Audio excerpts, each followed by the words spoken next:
càpsula informativa forma part d'un conjunt de càpsules on t'expliquem com pots solucionar els dubtes que tinguis en relació amb la teva documentació. Ara, en aquesta càpsula, t'explicarem com fer el reagrupament familiar.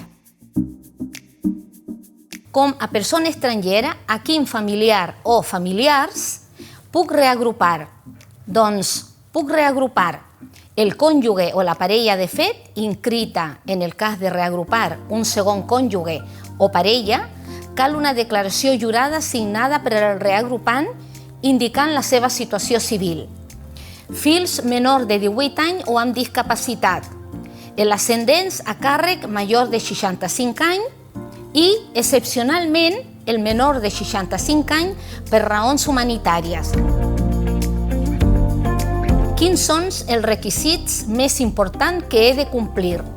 S'ha d'aportar un informe d'habitatge elaborat per l'Ajuntament o per la Generalitat de Catalunya, Info1.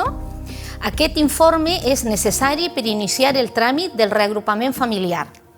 La persona que demana l'Info1 i pot iniciar la sol·licitud és la persona resident que ha renovat almenys el seu primer permís de residència i treball.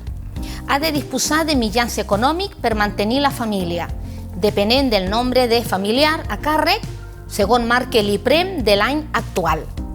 Finalment, el vincle familiar han d'estar documentat o legalitzats.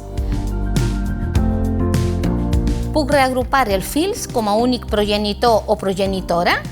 Sí, sempre que tinguin concedida la tutela o l'autorització del progenitor.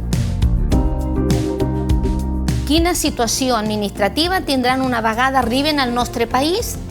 Si és un cònjuge o parella de fet, tindran permís de residència i autorització per treballar. Si són menors de 16 anys, disposaran del permís de residència. A partir de 16 anys, el menor, a més del permís de residència, tindran autorització per treballar amb l'autorització dels pares.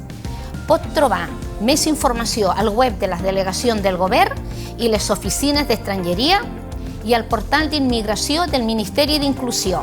Si encara tens més dubtes o vol més informació, pot dirigir-te a la teva Càritas més propera.